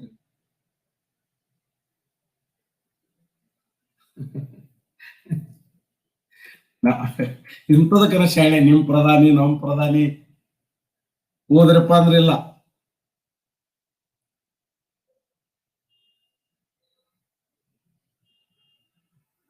ಎಸ್ ಆ ಉದ್ದೇಶಕ್ಕಾಗಿ ಭಾರತ ದೇಶದಲ್ಲಿ ಭಾಷಾವಾರ ರಾಜ್ಯಗಳಿಗೆ ಸಂಬಂಧಪಟ್ಟಿರ್ತಕ್ಕಂಥ 1953ರಲ್ಲಿ ಅದೇ ಪಾಯಿಂಟ್ ಎಕ್ಸ್ಪ್ಲೇನ್ ಮಾಡ್ತಾ ಇದ್ದೆ ನಿಮಗೆ ಅದಕ್ಕೆ ಒಂದು ಕ್ವಶನ್ ಬಂದಿತ್ತು ತೆಗೆದಿದ್ದೆ ನಿಮಗೆ ನೋಡಿ ಫಜಲ್ ಅಲಿ ಆಯೋಗ ಇದರ ಸದಸ್ಯರು ಯಾರು ಅಂತಂದ್ರ ಎಚ್.ಎನ್. ಕುಂಜೂರು ಮತ್ತು KM ಪಣಿಕ್ಕರ್ ಎಚ್.ಎನ್. ಕುಂಜೂರು ಮತ್ತು KM ಪಣಿಕ್ಕರ್ ಯಾರಂದ್ರ ಸದಸ್ಯರು ಅಧ್ಯಕ್ಷರು ಯಾರಂದ್ರ ಫಜಲ್ ಅಲಿ ಹಾಗಾದ್ರೆ ಈ ಫಜಲ್ ಅಲಿ ಆಯೋಗದ ಪ್ರಕಾರ ಶಿಫಾರಸಿನ ಪ್ರಕಾರ ಎಷ್ಟು ರಾಜ್ಯಗಳ ರಚನೆಗೆ ಅವಕಾಶವನ್ನು ಕೊಡಲಾಯಿತು 14 ರಾಜ್ಯಗಳು 16 ರಾಜ್ಯಗಳು 18 ರಾಜ್ಯಗಳು 19 ರಾಜ್ಯಗಳು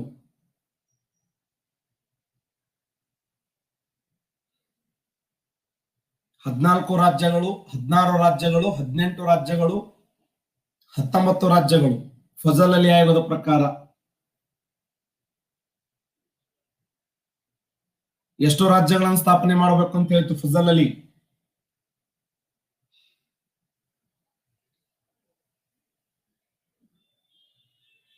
ನೋಡಿ ಇನ್ನೂ ಪರ್ಫೆಕ್ಟ್ ಇಲ್ಲ ಪರಿಪೂರ್ಣ ಇಲ್ಲ ಫಜಲ್ ಅಲಿ ಹೇಳಿದ್ದೇನು ಅಂದ್ರೆ 16 ರಾಜ್ಯಗಳನ್ನು ರಚನೆ ಮಾಡ್ರಿ ಅಂತ ಹೇಳ್ತು 16 ರಾಜ್ಯಗಳು ಮತ್ತು 3 ಕೇಂದ್ರಾಡಳಿತ ಪ್ರದೇಶಗಳು ಅಂತ ಹೇಳ್ತದು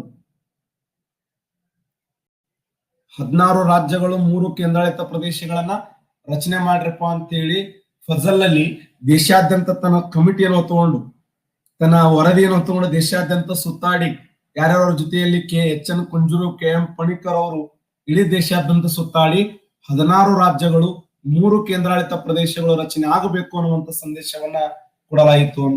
ಹಾಗಾದ್ರೆ 1953ರ ಫಜಲ್ ಅಲಿ ಆಯೋಗದ ನಂತರ 1953ರ ಫಜಲ್ ಅಲಿ ಆಯೋಗದ ನಂತರ 1956ರಲ್ಲಿ ಭಾಷಾವಾರು ಪುನರ್ವಿಂಗಡಣಾ ಕಾಯ್ದೆ ಜಾರಿಗೆ ಬಂತು. ನೆನ್ಪಿಡಿ, 1956 ನವೆಂಬರ್ 1ರಂದು ಈ ಫಜಲ್ ಅಲಿ ಆಯೋಗದ ಶಿಫಾರಸಿನ ಮೇರೆಗೆ ಫಜಲ್ ಅಲಿ ಆಯೋಗದ ಕೆಲವೊಂದು ವಿಚಾರಗಳನ್ನ ತೆಗೆದುಕೊಂಡು 1956 ನವೆಂಬರ್ 1ರಂದು ಭಾರತ ಸಂವಿಧಾನದ 7ನೇ ತಿದ್ದುಪಡಿಯ ಮೂಲಕ ಭಾರತ ಸಂವಿಧಾನದ 7ನೇ ತಿದ್ದುಪಡಿ ನೆನಪಿಡಿ, 7ನೇ ತಿದ್ದುಪಡಿ 1956 ನವೆಂಬರ್ 1ರಂದು ಭಾಷಾವಾರ ರಾಜ್ಯಗಳ ರಚನೆ ಆ ಒಂದು ಕಾಯ್ದೆ ಜಾರಿಗೆ ಬಂತು.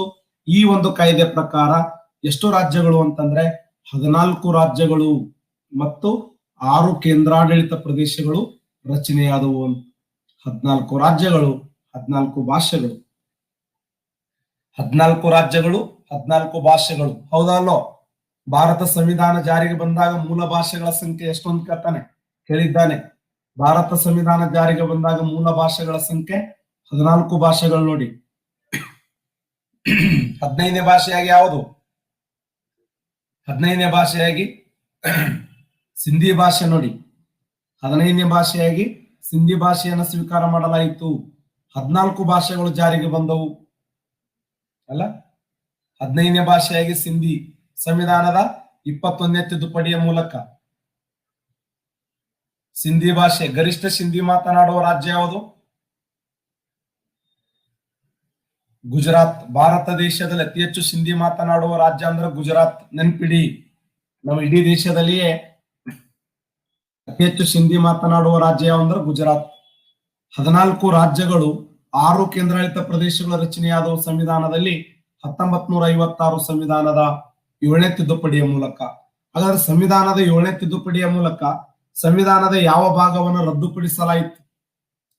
4ನೇ ಭಾಗ, 5ನೇ ಭಾಗ, 6ನೇ ಭಾಗ, 7ನೇ ಭಾಗ. ಸಂವಿಧಾನದ ಯಾವ ಭಾಗವನ್ನು ರದ್ದುಪಡಿಸಲಾಯಿತು? 7ನೇ ತಿದ್ದುಪಡಿಯ ಮೂಲಕ ಯಾವ ಭಾಗ ರದ್ದುಪಡಿಸಲಾಯಿತು? 75% ಕರೆಕ್ಟ್ ಆನ್ಸರ್ ಮಾಡಿದ್ದೀರಿ. ಸರಿಯಾದಂತ ಉತ್ತರ ಸಂವಿಧಾನದ 7ನೇ ಭಾಗ. ನೋಡಿ, ಸಂವಿಧಾನದ 7ನೇ ಭಾಗ ಏನ್ ಹೇಳ್ತದೆ? 7ನೇ ಭಾಗ ದೇಶೀಯ ಸಂಸ್ಥಾನಗಳ ಬಗ್ಗೆ ಹೇಳ್ತದ ಅಲ್ಲ. ದೇಶೀಯ ಸಂಸ್ಥಾನಗಳು 1ನೇ ಭಾಗ ಭಾರತದ ಒಕ್ಕೂಟ, ಪೌರತ್ವ 2ನೇ ಭಾಗ, 3ನೇ ಭಾಗ ಮೂಲಭೂತ ಹಕ್ಕುಗಳು, 4 ರಾಜ್ಯ ನೀತಿ ನಿರ್ದೇಶಕ ತತ್ವಗಳು, 4A ಮೂಲಭೂತ ಕರ್ತವ್ಯಗಳು, 5 ಕೇಂದ್ರ ಸರ್ಕಾರ, 6 ರಾಜ್ಯ ಸರ್ಕಾರ, 7 ದೇಶೀಯ ಸಂಸ್ಥಾನಗಳು, 8 ಕೇಂದ್ರಾಡಳಿತ ಪ್ರದೇಶ, 9 ಪಂಚಾಯಿತಿ, 9A ಮುನ್ಸಿಪಾಲಿಟಿಗಳು, 9B ಸಹಕಾರ ಕ್ಷೇತ್ರಗಳು, 10 ಅನುಸೂಚಿತ ಪ್ರದೇಶಗಳು. ಸಂವಿಧಾನದ 11ನೇ ಭಾಗ ಕೇಂದ್ರ ಮತ್ತು ರಾಜ್ಯಗಳ ನಡುವಿನ ಸಂಬಂಧಗಳು, 12ನೇ ಭಾಗ ಹಣಕಾಸು, ಆಸ್ತಿ ಮತ್ತು ಗುತ್ತಿಗೆ, 13ನೇ ಭಾಗ ದೇಶದ ಗಡಿ ಒಳಗೆ ವ್ಯಾಪಾರ, 14ನೇ ಭಾಗ ನಾವು ಕೇಂದ್ರ ಮತ್ತು ರಾಜ್ಯ ಸೇವೆಗಳು, 15ನೇ ಭಾಗ ಚುನಾವಣಾ ಆಯೋಗ, 16ನೇ ಭಾಗ ಸಂವಿಧಾನದ 16ನೇ ಭಾಗ ಪರಿಶಿಷ್ಟ ಜಾತಿ, ಪರಿಶಿಷ್ಟ ಪಂಗಡ ಮತ್ತು OBC ಅವರಿಗೆ ಸಪರೇಟ್ ಆಗಿ ಸೌಲಭ್ಯ ಮತ್ತು ಒಂದು ವಿಶಿಷ್ಟವಾಗಿರುವಂತ ಆಯೋಗಗಳ ರಚನೆ, 17ನೇ ಭಾಗ ಭಾಷೆಗಳು, 18ನೇ ಭಾಗ ತುರ್ತು ಪರಿಸ್ಥಿತಿ, 19ನೇ ಭಾಗ ಭಾರತ ಸಂವಿಧಾನ, 19ನೇ ಭಾಗ ರಾಷ್ಟ್ರಪತಿ, ಉಪರಾಷ್ಟ್ರಪತಿ ಮತ್ತು ದೇಶದ ಪ್ರಧಾನಮಂತ್ರಿಗಳಿಗೆ ಒಂದು ವಿಶೇಷವಾದಂತ ಸೌಲಭ್ಯ. ಸಂವಿಧಾನದ 20ನೇ ಭಾಗ ತಿದ್ದುಪಡಿ, 21ನೇ ಭಾಗ ರಾಜ್ಯಗಳಿಗೆ ನೀಡಿದಂತ ವಿಶೇಷವಾದ ಸ್ಥಾನಮಾನಗಳು, 22ನೇ ಭಾಗ ಭಾರತ ಸಂವಿಧಾನದ 22ನೇ ಭಾಗ ಶೀರ್ಷಿಕೆ ಅಲ್ಲ, ಪೀಠಿಕೆ, ಶೀರ್ಷಿಕೆ, ಸಂಕ್ಷಿಪ್ತ. ಯಾರು ಬಿದ್ದಿರನೋರು? ಏಯ್, ದಿನ ಹೇಳಿ, ನಾನು ದಿನ ಅದೇ ಹೇಳಿ ಏನೋ ಪಾಠ ಮುಂದೆ ಹೋಗ್ಬೇಕಿಲ್ಲ ನಾನು.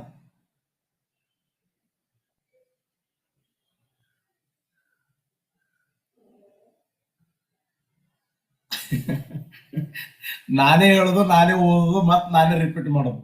ನನ್ನ ಜೀವನ ನೋಡ್ರಿ ಎಂತ ಸಣ್ಣ.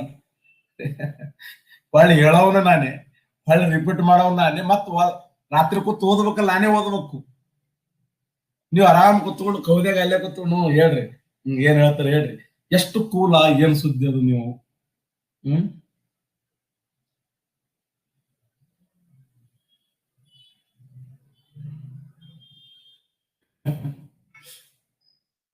ಎಸ್, ಭಾರತ ಸಂವಿಧಾನದ 7ನೇ ತಿದ್ದುಪಡಿ ಏನ್ ಹೇಳಲಾಯ್ತು ಅಂದ್ರೆ 7ನೇ ಭಾಗವನ್ನ ರದ್ದುಪಡಿಸಲಾಗಿದೆ. 7-7. ಹಾಗಾದ್ರೆ ಭಾರತ ದೇಶದಲ್ಲಿ ಆ ಒಂದು 7ನೇ ತಿದ್ದುಪಡಿ ಏನ್ ಹೇಳ್ತಂದ್ರೆ 28 ರಾಜ್ಯಗಳು ಮತ್ತೆ 14 ರಾಜ್ಯಗಳು ಮತ್ತು 6 ಕೇಂದ್ರಾಡಳಿತ ಪ್ರದೇಶಗಳ ರಚನೆ ಆಗಬೇಕು ಅಂತೇಳಿ ಪ್ರೆಸೆಂಟ್ 28 ರಾಜ್ಯಗಳಿವೆ, 8 ಕೇಂದ್ರಾಡಳಿತ ಪ್ರದೇಶಗಳನ್ನು ಕಾಣ್ತೀವಿ.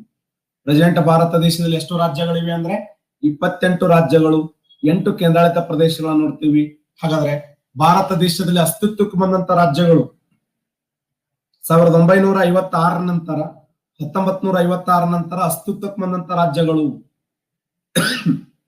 1960ರಲ್ಲಿ 15ನೇ ರಾಜ್ಯವಾಗಿ ಯಾವುದು? ಮಹಾರಾಷ್ಟ್ರದಿಂದ ಗುಜರಾತ್ ರಚನೆ ಆಯಿತು. ಮಹಾರಾಷ್ಟ್ರದಿಂದ ಗುಜರಾತ್.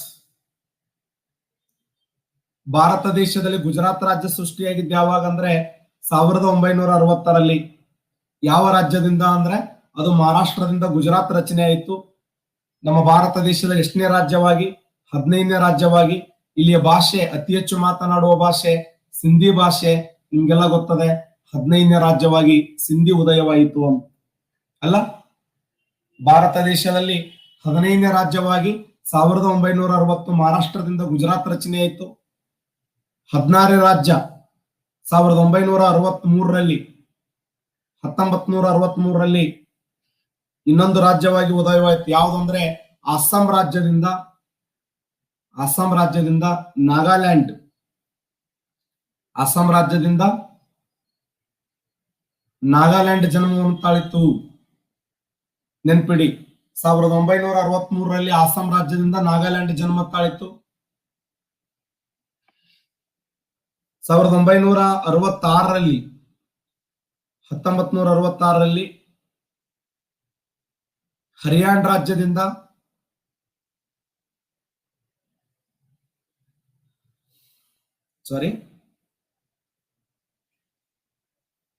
ಪಂಜಾಬ್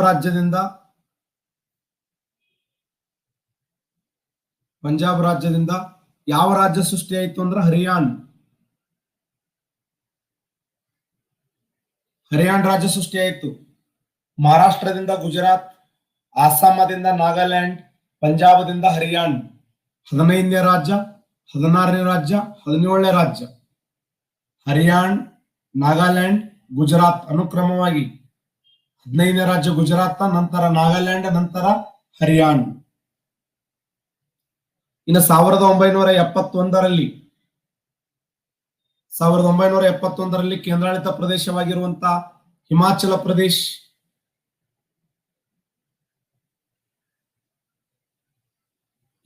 ಪ್ರದೇಶ ಸೃಷ್ಟಿಯಾಯಿತು.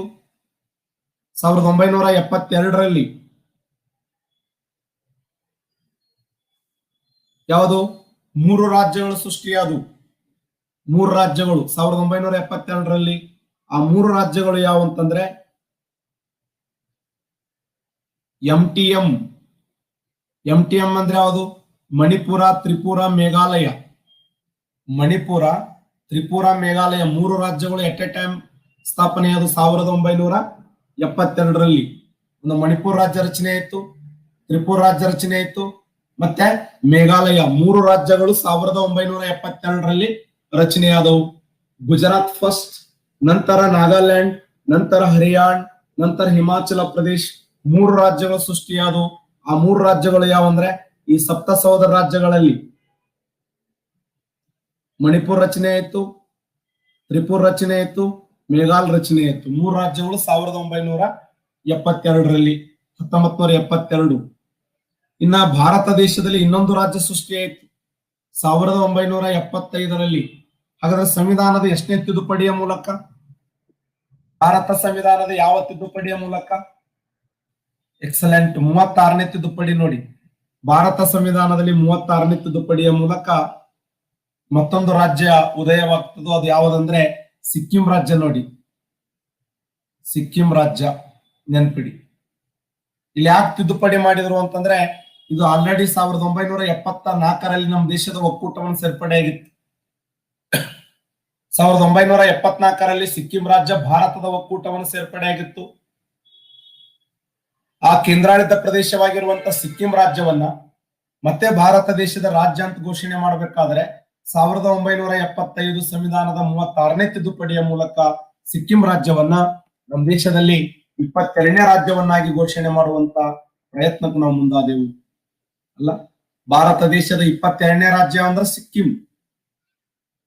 ಅದಾದ ನಂತರ 1987ರಲ್ಲಿ ಮತ್ತೆ 2 ರಾಜ್ಯಗಳು ಸೃಷ್ಟಿ ಆಗ್ತವೆ. ಅವು ಯಾವಂದ್ರೆ ಒಂದು ಮಿಜೋರಾಂ, ಇನ್ನೊಂದು ಅರುಣಾಚಲ ಪ್ರದೇಶ್. ಮಿಜೋರಾಂ, ಅರುಣಾಚಲ ಪ್ರದೇಶ್ ಯಾವ ವರ್ಷ ಅಂದ್ರೆ 1987 ಅಲ್ಲ, 1987ರಲ್ಲಿ ಮಿಜೋರಾಂ ಮತ್ತು ಈ ಒಂದು ಅರುಣಾಚಲ ಪ್ರದೇಶಗಳು, ಮಿಜೋರಾಂ ಮತ್ತು ಅರುಣಾಚಲ ಪ್ರದೇಶಗಳು ರಚನೆಯಾಗಿದ್ದು 23ನೇ ರಾಜ್ಯ ಮತ್ತು 24ನೇ ರಾಜ್ಯವಾಗಿ 1987, 23, 24ನೇ ರಾಜ್ಯಗಳು. ಇನ್ನ 25ನೇ ರಾಜ್ಯ ಬೆಂಕಿ ಅಣ್ಣಾ ಬಾಂಡ್ 1987 ಭಾರತ ದೇಶದ 25ನೇ ರಾಜ್ಯವಾಗಿ ನಮ್ಮ ದೇಶವನ್ನು ಎಂಟ್ರಿ ಕೊಟ್ಟಿದ್ದು ಯಾವುದು? ಯಾರು ಹೇಳ್ತಾರೆ? ತೆಲಂಗಾಣ, ಜಾರ್ಖಂಡ್, ಉತ್ತರಾಖಂಡ, ಗೋವಾ. ಭಾರತ ದೇಶದ 25ನೇ ರಾಜ್ಯ ಯಾವುದು?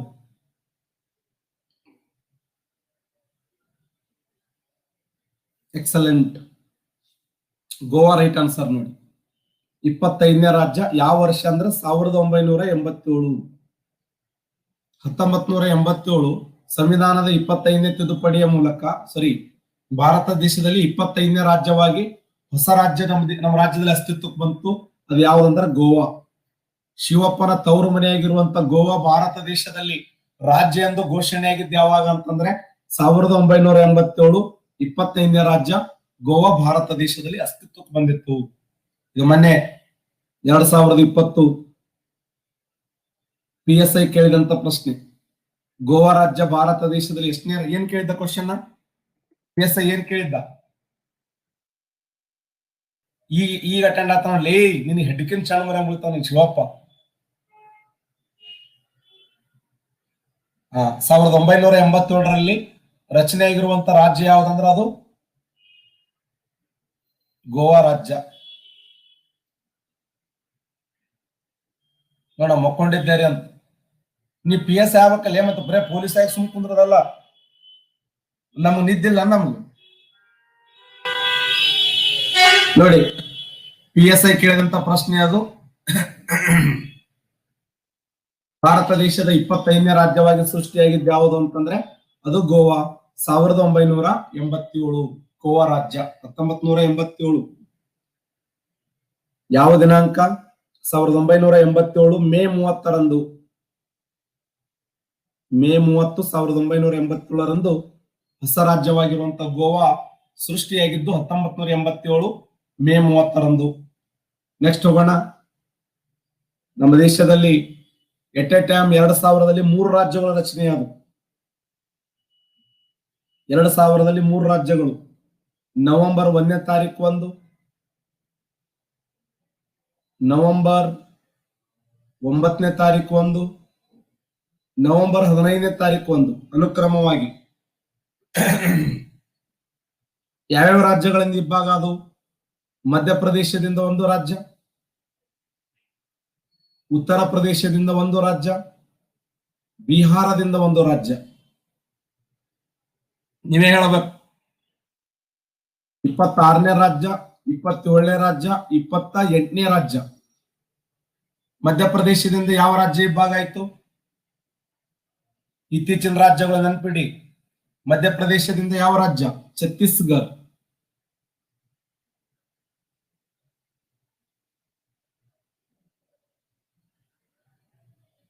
ಉತ್ತರ ಪ್ರದೇಶದಿಂದ ಉತ್ತರಾಂಚಲ ಅಥವಾ ಉತ್ತರಾಖಂಡ. ಬಿಹಾರ ರಾಜ್ಯದಿಂದ ಬಿಹಾರ ರಾಜ್ಯದಿಂದ ಜಾರ್ಖಂಡ್, ಬಿಹಾರ ರಾಜ್ಯದಿಂದ ಜಾರ್ಖಂಡ್, ಉತ್ತರ ಪ್ರದೇಶದಿಂದ ಉತ್ತರಾಖಂಡ್, ಮಧ್ಯಪ್ರದೇಶದಿಂದ ಛತ್ತೀಸ್ಗಢ. ಎಷ್ಟು ರಾಜ್ಯಗಳು ರಚನೆ ಆದವು ಅಂದ್ರೆ 3 ರಾಜ್ಯಗಳು ರಚನೆ ಆದವು. ಆ 3 ರಾಜ್ಯಗಳು ಯಾವಂದ್ರೆ 26ನೇ ರಾಜ್ಯ, 27ನೇ ರಾಜ್ಯ, 28ನೇ ರಾಜ್ಯ. ಹೌದು, ನವೆಂಬರ್ 15 ಬಿರ್ಸಾ ಮುಂಡಾ ಅವರ ಹುಟ್ಟುಹಬ್ಬವನ್ನಾಗಿ ಆಚರಣೆ ಮಾಡಲಾಗ್ತದೆ. ಆ ನವೆಂಬರ್ 15 ಬಿರ್ಸಾ ಮುಂಡಾ. ಸರ್, ಇವ್ರು ಯಾರ್ರಿ ಬಿರ್ಸಾ ಮುಂಡಾ? ನಮ್ ಡೇಟ್ ಆಫ್ ಬರ್ತ್ ನಮ್ ನೆನಪಿಲ್ಲ. ಮುಂಜಾನೆ ಇದ್ದೀವಲ್ಲ, ಯಾಕೆ ನೆನಪಿಡ್ಬೇಕು ನಾವು? ಇವ್ರು ಯಾರು ಅಂತಂದ್ರೆ ಜಾರ್ಖಂಡ್ ರಾಜ್ಯದ ಪಿತಾಮಹ ಅಂತ ಕರೀತಾರೆ. ಜಾರ್ಖಂಡ್ ರಾಜ್ಯದ ಪಿತಾಮಹ, ಬಿಹಾರದ ಮುಖ್ಯಸ್ಥ. ಭಾರತ ದೇಶದಲ್ಲಿ 1889ರಲ್ಲಿ ಹೋರಾಟವನ್ನು 1899ರಲ್ಲಿ ಆ ಜಾರ್ಖಂಡ್ ರಾಜ್ಯದ ಹಕ್ಕು ಬಾಧ್ಯತೆಗಳಿಗಾಗಿ ಹೋರಾಟವನ್ನು ಮಾಡಿದಂತ ಆ ಜಾರ್ಖಂಡ್ ರಾಜ್ಯದ ಮುಂಡರ ನಾಯಕನಾಗಿರುವಂತ ಬಿರ್ಸಾ ಮುಂಡಾ ಇವತ್ತಿಗೂ ರಾಂಚಿಗೆ ಹೋದೆವು ಅಂತಂದ್ರೆ ಆ ರಾಂಚಿಯಲ್ಲಿ ಬಿರ್ಸಾ ಮುಂಡಾ ಅಂತಾರಾಷ್ಟ್ರೀಯ ವಿಮಾನ ನಿಲ್ದಾಣವನ್ನು ನೋಡ್ತೀವಿ. ಯಾವ ಗುಂಡನವ? ಬಿರ್ಸಾ ಮುಂಡಾ ಅಂತಾರಾಷ್ಟ್ರೀಯ ವಿಮಾನ ನಿಲ್ದಾಣ ಎಲ್ಲಿದೆ ಅಂದ್ರೆ ಜಾರ್ಖಂಡ್ ರಾಜ್ಯದ ರಾಂಚಿಯಲ್ಲಿ ಕಂಡು ಬರ್ತದೆ. Famous Birsa Munda international airport in Jharkhand at Ranchi. ಆ ಜಾರ್ಖಂಡ್ ರಾಜ್ಯ ರಾಂಚಿ ಅಂತಾರಾಷ್ಟ್ರೀಯ ವಿಮಾನ ನಿಲ್ದಾಣದ ವಿಶೇಷ ಏನು ಅಂತಂದ್ರೆ ಆ ರಾಜ್ಯದಲ್ಲಿ, ಆ ಭಾಗದಲ್ಲಿ ಅದ್ಭುತವಾಗಿರುವಂತ ಒಬ್ಬ ಹೋರಾಟಗಾರ. ಯಾರೋ ಬ್ಲಾಸ್ಟ್ ಆಯ್ತಾರೋ, ಕಿವಿಯ ರಕ್ತ ಮತ್ತು ಬ್ಲಾಸ್ಟ್ ಆಯ್ತು. ಇನ್ನು ಭಾರತ ದೇಶದ 29ನೇ ರಾಜ್ಯ ಯಾವುದು? ಭಾರತದ 29ನೇ ರಾಜ್ಯ ಯಾವಂದ್ರ ತೆಲಂಗಾಣ. ಯಾವ ರಾಜ್ಯದಿಂದ ಅಂದ್ರೆ ಆಂಧ್ರ ಪ್ರದೇಶದಿಂದ ತೆಲಂಗಾಣ ರೈಟ್ ಆನ್ಸರ್.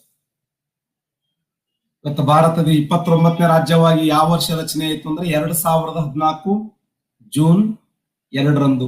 ಹಾಗಾದ್ರೆ ನಾಳೆ ಕ್ವಶನ್ ಕೇಳ್ತಾನೆ ಏನು ಅಂತಂದ್ರೆ, ತೆಲಂಗಾಣ ರಚನೆ ಆಗ್ಬೇಕಾದ್ರೆ ಯಾವ ಸಮಿತಿಯನ್ನು ನೇಮಕ ಮಾಡಿದ್ರು? ತೆಲಂಗಾಣ ರಚನೆ ಆಗ್ಬೇಕಾದ್ರೆ ಯಾವ ಸಮಿತಿ ನೇಮಕ ಮಾಡಿದ್ರು? ಶ್ರೀಕೃಷ್ಣನ್ ಸಮಿತಿ ಏನಪ್ಪಾ ಅಂತಂದ್ರೆ, ಈ ತೆಲಂಗಾಣ ರಚನೆ ಆಗ್ಬೇಕಾದ್ರೆ, ತೆಲಂಗಾಣ ರಾಜ್ಯ ಇಬ್ಬಾಗ ಆಗ್ಬೇಕಾದ್ರೆ ಯಾವ ಸಮಿತಿ ನೇಮಕ ಮಾಡಲಾಗಿತ್ತು ಅಂದ್ರೆ ಕೃಷ್ಣನ್ ಸಮಿತಿ ಅಂತ ಕರಿತೀವಿ. ಯಾರೋ KT ಸಮಿತಿ ಅನ್ನೋ, ಶ್ರೀಕೃಷ್ಣನ್ ಸಮಿತಿ ನೆನ್ಪಿಡಿ. ತೆಲಂಗಾಣ ರಾಜ್ಯ ರಚನೆ ಆಗ್ಬೇಕಾದ್ರೆ ಕೃಷ್ಣನ್ ಸಮಿತಿ ನೇಮಕ ಮಾಡಲಾಗಿತ್ತು. ಇಷ್ಟು ನಾವು ರಾಜ್ಯಗಳ ರಚನೆ ಸಂಬಂಧಪಟ್ಟಂಗ. 29ನೇ ರಾಜ್ಯ ಯಾವಂದ್ರೆ ಪ್ರೆಸೆಂಟ್ ಭಾರತ ದೇಶದಲ್ಲಿ 28 ರಾಜ್ಯಗಳದಾವ. ಸರ್, ನಿಮ್ಗೆ 29 ಅಂತ ಹೇಳಿರಿ. ಹೌದು, ಜಮ್ಮು ಕಾಶ್ಮೀರ ಇದೆಯಲ್ಲ, ಆ ಜಮ್ಮು ಕಾಶ್ಮೀರವನ್ನು ಡಿವೈಡ್ ಮಾಡಿ ಅದನ್ನ ಕೇಂದ್ರಾಡಳಿತ ಪ್ರದೇಶಗಳನ್ನಾಗಿ ಘೋಷಣೆ ಮಾಡಿದ್ದು ನಿಮ್ಮೆಲ್ಲರಿಗೆ ಅದು ಪರಿಚಯ ಇದೆ. ಯಾವುದೋ ಮೂಲಗಳಿಂದ ಅದು ನಮ್ಮ ಕಿವಿಗೆ ಬುದ್ಧಿದೆ. ನಾವು ಕೂಡ ಅದನ್ನ ಈಗಾಗಲೇ ಒಂದ್ಸರಿ ಡಿಸ್ಕಸ್ ಮಾಡಿದ್ದೇವೆ. ಅದು ಒಂದು ಜಮ್ಮು ಕಾಶ್ಮೀರ, ಇನ್ನೊಂದು ಲಡಾಖ್ ಅಂತ ಹೇಳಿ ಕೇಂದ್ರದ ಅಧೀನಕ್ಕೆ ಒಳಪಟ್ಟಿರ್ತಕ್ಕಂಥ ಪ್ರದೇಶ ಅಂತ ಹೇಳಿ ಘೋಷಣೆ ಮಾಡುವುದರ ಮೂಲಕ 8 ಕೇಂದ್ರಾಡಳಿತ ಪ್ರದೇಶಗಳದಾವೆ. ಸರಿಸುಮಾರು 28 ರಾಜ್ಯಗಳನ್ನ ನಾವು ನೋಡ್ತೀವಿ. 28 ರಾಜ್ಯಗಳು, 8 ಕೇಂದ್ರಾಡಳಿತ ಪ್ರದೇಶಗಳನ್ನ ಕಾಣುತ್ತವೆ. 8 ಕೇಂದ್ರಾಡಳಿತ ಪ್ರದೇಶಗಳು ಯಾವುವು? ಭಾರತ ದೇಶದ ಪ್ರಸ್ತುತ ಕೇಂದ್ರಾಡಳಿತ ಪ್ರದೇಶ ತೆಗೆದುಕೊಂಡಾಗ ವೆರಿ ಇಂಪಾರ್ಟೆಂಟ್, ದೆಹಲಿ ಒಂದು ಕೇಂದ್ರಾಡಳಿತ ಪ್ರದೇಶ. ಹೌದು. ಇನ್ನ ಪಾಂಡಿಚೇರಿ ಒಂದು ಕೇಂದ್ರಾಡಳಿತ ಪ್ರದೇಶ, ಪಾಂಡಿಚೇರಿ. ಮತ್ತೆ ದಿವ್ ದಮನ್ ಮತ್ತು ದಾದ್ರಾ ನಗರ ಹವೇಲಿ,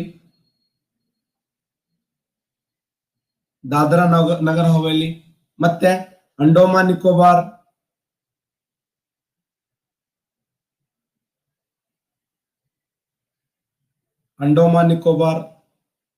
ಮತ್ತೆ ಲಕ್ಷದ್ವೀಪ,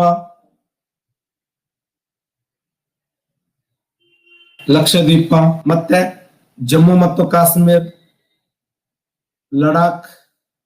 ಅದು ಇಲ್ಲಿ 8 ಬರ್ಲಿಕ್ಕೆ ಮುಗಿಯಲಾಗ. ಎಲ್ಲೆಲ್ಲಿ? ದೆಹಲಿ 1, ಪಾಂಡಿಚೇರಿ, ದಿವ್ ದಮನ್ ದಾದ್ರಾ ನಗರ್ ಹವೇಲಿ, ಅಂಡೋಮಾನ್ ನಿಕೋಬಾರ್, ಲಕ್ಷದ್ವೀಪ, ಜಮ್ಮು ಕಾಶ್ಮೀರ್, ಲಡಾಖ್. 7 ಆದವು ಏನ? ಇನ್ನೊಂದು ಯಾವುದು?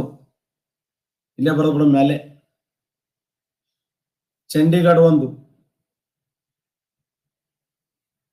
ಚಂಡೀಗಢ ಭಾರತ ದೇಶದ ಮೊಟ್ಟ ಮೊದಲ ಆಯಕಟ್ಟಿನ ನಗರ ಅಂದ್ರೆ Chandigarh. The first planning city in India. Bharat ದೇಶದ ಮೊಟ್ಟ ಮೊದಲ ಯೋಜನಾಬದ್ಧವಾಗಿರುವಂತ ನಗರ ಅಂದ್ರೆ ಚಂಡೀಗಢ. ಕರ್ನಾಟಕ ರಾಜ್ಯದ ಮೊಟ್ಟ ಮೊದಲ ಯೋಜನಾಬದ್ಧವಾದ ನಗರ ಅಂದ್ರೆ ನವನಗರ, ಬಾಗಲಕೋಟೆ ಜಿಲ್ಲೆ ನವನಗರ. ಬಾಗಲಕೋಟೆ ಜಿಲ್ಲೆ ನವನಗರ ಕರ್ನಾಟಕದ ಮೊದಲ ಯೋಜನಾಬದ್ಧ ನಗರವಾದರೆ ಭಾರತದ ಮೊದಲ ಯೋಜನಾಬದ್ಧವಾದ ನಗರ ಅಂದ್ರೆ ಚಂಡೀಗಢ. ಇವತ್ತು ಪಂಜಾಬ್ ಮತ್ತು ಹರಿಯಾಣ ರಾಜ್ಯಗಳ ರಾಜಧಾನಿ ಅಂತ ಕರಿತೀವಿ ಅಲ್ಲ. ಚಂಡೀಗಢದ ರಾಜಧಾನಿ ಯಾವುದು? ಚಂಡೀಗಢ. ದೆಹಲಿ ರಾಜಧಾನಿ ದೆಹಲಿ, ನವದೆಹಲಿ. ಇನ್ನ ಪಾಂಡಿಚೇರಿ ರಾಜಧಾನಿ ಯಾವುದು? ಪಾಂಡಿಚೇರಿ ಅಥವಾ ಪುದುಚೇರಿ. ಪಾಂಡಿಚೇರಿ ರಾಜಧಾನಿ. ದಿವ್ ದಮನ್ ದಾದ್ರಾ ನಗರ ಹವೇಲಿ ರಾಜಧಾನಿ ಯಾವ್ದಂದ್ರೆ ದಮನ್. ಅಂಡೋಮಾನ್ ನಿಕೋಬಾರದ ರಾಜಧಾನಿ ಪೋರ್ಟ್ ಬ್ಲೇಯರ್.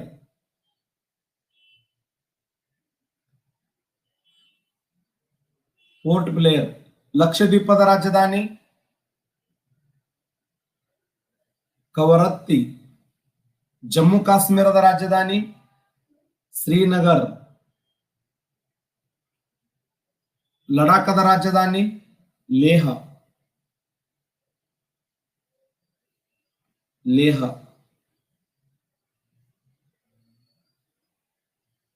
ಲಡಾಖದ ರಾಜಧಾನಿ ಲೇಹ, ಜಮ್ಮು ಕಾಶ್ಮೀರದ ರಾಜಧಾನಿ ಶ್ರೀನಗರ, ಲಕ್ಷದ್ವೀಪದ ರಾಜಧಾನಿ ಕವರತ್ತಿ, ಅಂಡೋಮಾನ್ ನಿಕೋಬಾರದ ರಾಜಧಾನಿ ಪೋರ್ಟ್ ಬ್ಲೇಯರ್, ದಿವ್ ದಮನದ ರಾಜಧಾನಿ ದಮನ್, ಪಾಂಡಿಚೇರಿ ರಾಜಧಾನಿ ಪಾಂಡಿಚೇರಿ, ದೆಹಲಿಯ ರಾಜಧಾನಿ ನ್ಯೂ ದೆಹಲಿ, ಚಂಡೀಗಢದ ರಾಜಧಾನಿ ಚಂಡೀಗಢ.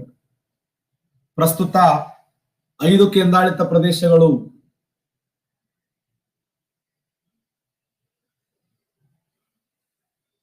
ಇವಾಗ ಸ್ವಲ್ಪ ಚೇಂಜ್ ಅನಿಸ್ತಾವೆ, ಇವೆಲ್ಲ ಸೇಮ್. ಚಂಡೀಗಢದ ರಾಜಧಾನಿ ಚಂಡೀಗಢ, ದೆಹಲಿ ರಾಜಧಾನಿ ನವದೆಹಲಿ, ಪಾಂಡಿಚೇರಿ ರಾಜಧಾನಿ ಪಾಂಡಿಚೇರಿ.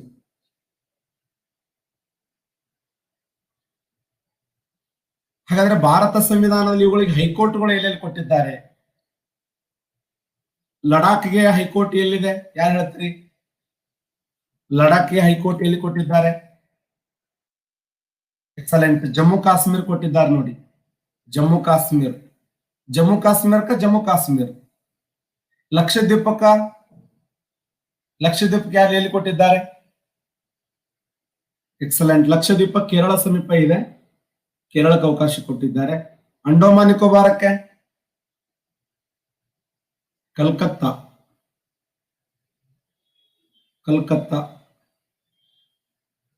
ದಿವ್ ದಮನ್ ಶವಾಶ್. ಮುಂಬೈ ಕೋರ್ಟ್. ಮುಂಬೈ. ಪಾಂಡಿಚೇರಿ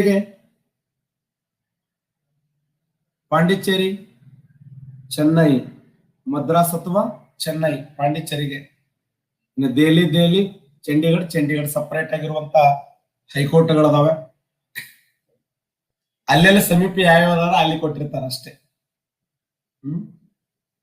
ಭಾರತ ಸಂವಿಧಾನದ ಯಾವ ಭಾಗ ಈ ಒಂದು ಕೇಂದ್ರಾಡಳಿತ ಪ್ರದೇಶಗಳ ಬಗ್ಗೆ ತಿಳಿಸ್ತದೆ? ಸಂವಿಧಾನದ ಯಾವ ಭಾಗ? ಎಕ್ಸಲೆಂಟ್. ಭಾರತ ಸಂವಿಧಾನದ 8ನೇ ಭಾಗ ನೋಡಿ.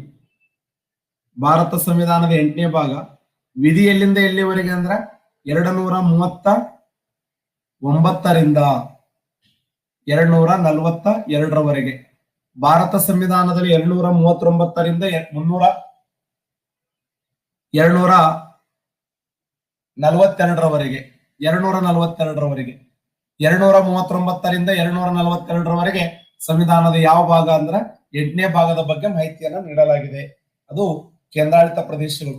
ಕೇಂದ್ರದ ಆಡಳಿತಕ್ಕೆ ಒಳಪಟ್ಟು ಸ್ಥಾಪನೆಯಾಗಿರುವಂತಹ ಪ್ರದೇಶಗಳು ಅಥವಾ ಲೆಫ್ಟಿನೆಂಟ್ ಗವರ್ನರ್ಗಳ ಆಳ್ವಿಕೆಗೆ ಒಳಪಟ್ಟಿರ್ತಕ್ಕಂಥ ಭೂ ಪ್ರದೇಶಗಳನ್ನ ನಾವು ಕೇಂದ್ರಾಡಳಿತ ಪ್ರದೇಶಗಳು ಅಂತ ಹೇಳಿ ಕರಿತೀವಿ. ಆ 8 ಕೇಂದ್ರಾಡಳಿತ ಪ್ರದೇಶಗಳು. ಸರ್, ದಾದ್ರಾ ನಗರ ಹವೇಲಿ ಸಪರೇಟ್ ಅಂತ ಓದಿದ್ದೇವಲ್ಲ, ಅದು ಒಂದಾಗಿದೆ. 2020 ಜನವರಿ 26 ನಂತರ, 1920 ಜನವರಿ 26 ನಂತರ ಅದು ಒಂದಾಗಿದ್ದು ದಿವ್ ದಮನ್ ದಾದ್ರಾ ನಗರ ಹವೇಲಿ. ಅದರ ರಾಜಧಾನಿ ಯಾವ್ದಂದ್ರ ದಮನ್. ಭಾರತ ದೇಶದಲ್ಲಿ 8 ಕೇಂದ್ರಾಡಳಿತ ಪ್ರದೇಶಗಳದಾವೆ, ಅದು 8ನೇ ಭಾಗದಲ್ಲಿ ಇದೆ. ವಿಸ್ತೀರ್ಣದಲ್ಲಿ ಅತ್ಯಂತ ದೊಡ್ಡದಾಗಿರುವಂತ ಕೇಂದ್ರಾಡಳಿತ ಪ್ರದೇಶ ಯಾವುದು?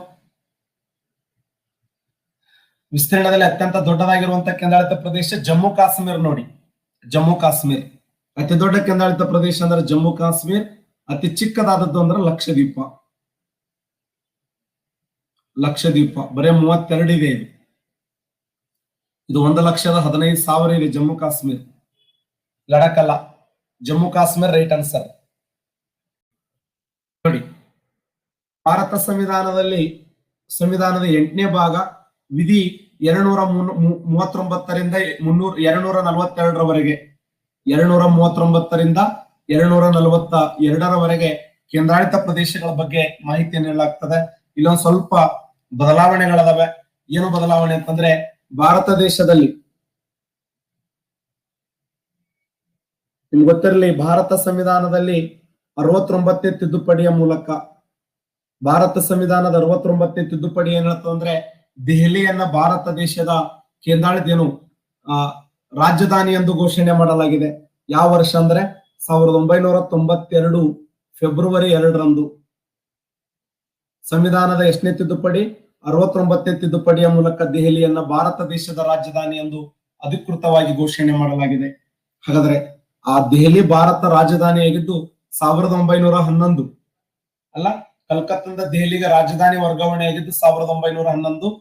ಹಾರ್ಡಿಂಗ್ ಟು ಅನ್ನುವಂತ ವ್ಯಕ್ತಿ, ಲಾರ್ಡ್ ಹಾರ್ಡಿಂಜ್ ಟು ಅನ್ನುವಂತ ವ್ಯಕ್ತಿ ಏನ್ ಮಾಡ್ತಾನಂದ್ರೆ ಕಲ್ಕತ್ತಾದಿಂದ ದೆಹಲಿಗೆ ರಾಜಧಾನಿಯನ್ನು ವರ್ಗಾವಣೆ ಮಾಡ್ತಾನೆ. ಹಾಗಾದ್ರೆ ಭಾರತ ದೇಶದ ರಾಜಧಾನಿ ಅಧಿಕೃತವಾಗಿ ಘೋಷಣೆಯಾಗಿದ್ದು 1992 ಫೆಬ್ರವರಿ 2ರಂದು. ಭಾರತ ಸಂವಿಧಾನದ ಯಾವ ತಿದ್ದುಪಡಿ ಅಂದ್ರೆ 69ನೇ ತಿದ್ದುಪಡಿಯ ಮೂಲಕ. ನಮ್ಮ ದೇಶದ 69ನೇ ತಿದ್ದುಪಡಿಯ ಮೂಲಕ 1992 ಫೆಬ್ರವರಿ 2ರಂದು ದೆಹಲಿಯನ್ನ ಭಾರತ ದೇಶದ ರಾಜಧಾನಿ ಎಂದು ಘೋಷಣೆ ಮಾಡಲಾಯಿತು. ಒಂದು. ಇನ್ನು ಭಾರತ ಸಂವಿಧಾನದ 70ನೇ ತಿದ್ದುಪಡಿಯ ಮೂಲಕ ಇಲ್ಲಿ ವಿಶೇಷವಾಗಿ ದೆಹಲಿ ಮತ್ತು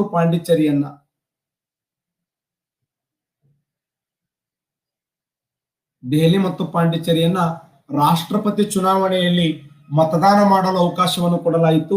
ಯಾವ ವರ್ಷ ಅಂದ್ರೆ 1992 ಸಂವಿಧಾನದ 70ನೇ ತಿದ್ದುಪಡಿಯ ಮೂಲಕ ದೆಹಲಿ ಮತ್ತು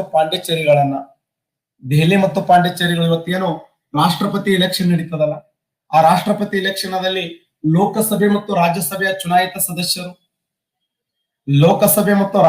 ಚುನಾಯಿತ ಸದಸ್ಯರ ಜೊತೆಯಲ್ಲಿ ಎಲ್ಲಾ ರಾಜ್ಯಗಳ ವಿಧಾನಸಭೆಯ ಚುನಾಯಿತ ಸದಸ್ಯರು, ಅದರ ಜೊತೆಯಲ್ಲಿ ದೆಹಲಿ, ಪಾಂಡಿಚೇರಿ ಮತ್ತು ಜಮ್ಮು ಕಾಶ್ಮೀರದ ಈ ಒಂದು MLAಗಳು ಮತದಾನ ಮಾಡಕ್ಕೆ ಏನು ಪಾಲ್ಗೊಳ್ತಾರಲ್ಲ, ಅದನ್ನೇ ನಾವೇನಂತ ಕರಿತೀವಿ ಅಂದ್ರೆ ಭಾರತ ಸಂವಿಧಾನದ 70ನೇ ತಿದ್ದುಪಡಿ ದೆಹಲಿ ಮತ್ತು ಪಾಂಡಿಚೇರಿಗಳಿಗೆ ಮತದಾನ ಮಾಡುವಂತ ಅವಕಾಶ, ರಾಷ್ಟ್ರಪತಿಯವರ ಚುನಾವಣೆಯಲ್ಲಿ ಮತದಾನ ಮಾಡಕ ಅವಕಾಶವನ್ನ ಕೊಡಲಾಯಿತು.